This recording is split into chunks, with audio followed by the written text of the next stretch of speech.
नमस्कार दोस्तों, स्वागत है मेरे चैनल पे। आज हम बात करेंगे बांग्लादेश में आरक्षण के ऊपर। जो बांग्लादेश में हिंसा फैली हुई है उसके ऊपर आज हम बात करेंगे। बांग्लादेश में सरकारी नौकरी में आरक्षण को लेकर दो गुट आमने सामने हैं। एक गुट नौकरी में स्वतंत्रता सेनानियों के वंशजों को 30% आरक्षण देने का विरोध कर रहा है, जबकि दूसरे गुट का कहना है कि आरक्षण दिया जाना चाहिए। बांग्लादेश बीते कई दिनों से आरक्षण की आग में झुलस रहा है। अभी तक बांग्लादेश के अलग अलग हिस्सों में भड़की हिंसा में 1 से 10 से ज़्यादा लोगों की मौतों की खबर है, जबकि बड़ी संख्या में लोग गंभीर रूप से घायल भी हैं। स्थिति को बिगड़ा देख बांग्लादेश की प्रधानमंत्री शेख हसीना ने पूरे देश में कर्फ्यू लगाने का ऐलान किया है। साथ ही सेना को भी मोर्चा संभालने के लिए कह दिया है। आपको बता दें कि प्रदर्शनकारी सरकारी नौकरी में आरक्षण की मांग लेकर सड़कों पर हैं। बांग्लादेश में प्रदर्शन और हिंसा की मुख्य वजह सरकारी नौकरी में आरक्षण की मांग और उसका विरोध करना है। प्रदर्शन का एक गुट चाहता है कि सरकारी नौकरी में 1971 में हुई आज़ादी की लड़ाई में शामिल लोगों के वंशजों को मिल रहे आरक्षण को जारी रखा जाए, जबकि एक धड़ा ऐसा भी है जो सरकारी नौकरी में इस तरह के आरक्षण को जारी रखने के खिलाफ है। उनका मानना है कि इस आरक्षण को खत्म कर देना चाहिए। इसी वजह से बांग्लादेश में लगातार हिंसा हो रही है। चलिए आज हम आपको बता देते हैं, आज हम बताते हैं कि आखिर बांग्लादेश में सरकारी नौकरी के तहत आरक्षण का ये पूरा गणित क्या है।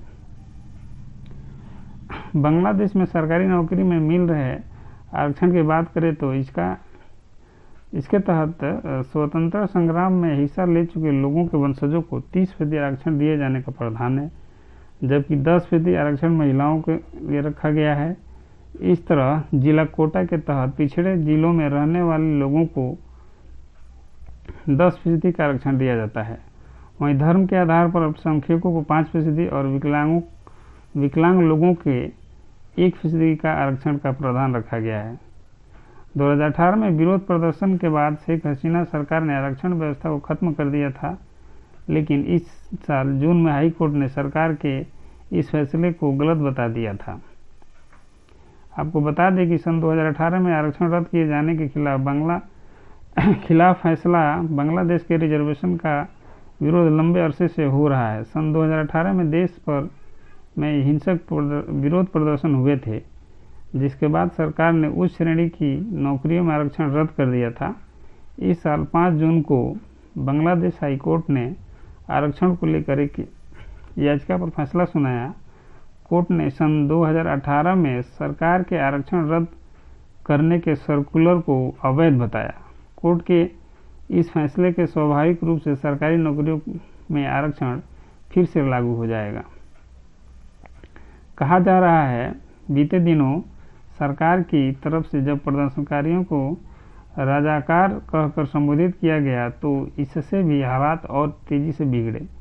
ऐसे में ये समझना जरूरी है कि इस एक शब्द से बांग्लादेश के लोगों को दिक्कत क्यों हुई है। आपको बता दें कि बांग्लादेश में राजाकार एक अपमानजनक शब्द माना जाता है।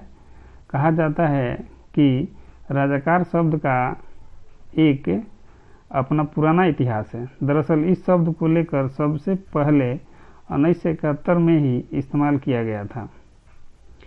इसके पीछे की कहानी कुछ ऐसी है कि सन 1971 में बांग्लादेश मुक्ति संग्राम हुआ था। उस दौरान पाकिस्तानी सेना तब पूर्वी पाकिस्तान कहलाने वाले बांग्लादेश के लोगों पर अत्याचार कर रही थी। तब पाकिस्तान ने बांग्लादेश में ईस्ट पाकिस्तानी वॉलंटियर फोर्स बनाई थी। कट्टरपंथी इस्लामवादियों द्वारा समर्थित पाकिस्तान के सशस्त्र बलों ने स्वतंत्रता संग्राम को दबाने और लोगों को आतंकित करने के लिए 3 मुख्य मिलिशिया बनाए थे: रजाकार, अल बद्र और अल शम्स। पाकिस्तान सशस्त्र बलों के समर्थन से इन मिलिशिया समूहों ने बंगाल में नरसंहार किए और बंगालियों के खिलाफ बलात्कार, प्रताड़ना, हत्या जैसी जघन्य वारदातों की थी। ये पृथक बांग्लादेश के गठन के विरोध थे। बांग्लादेश में सन 1971 में जमाते इस्लामी के वरिष्ठ सदस्य मौलाना अबुल कलाम मोहम्मद यूसुफ ने जमात के 96 सदस्यों की रजाकारों की टीम बनाई। बंगाली में रजाकार शब्द को रजाकार कहा गया। इन रजाकारों में गरीब लोग शामिल थे। वे पाकिस्तानी सेना के मुखबिर बना दिए गए थे। उनको स्वतंत्रता सेनानियों के खिलाफ लड़ने के लिए हथियार भी दिए गए थे। इनमें से ज़्यादातर बिहार के उर्दू भाषी प्रवासी थे जो भारत की आज़ादी और बंटवारे के दौरान बांग्लादेश चले गए थे। वे पाकिस्तान के समर्थक थे। वे बांग्लादेश की स्वतंत्रता के विरोधी थे।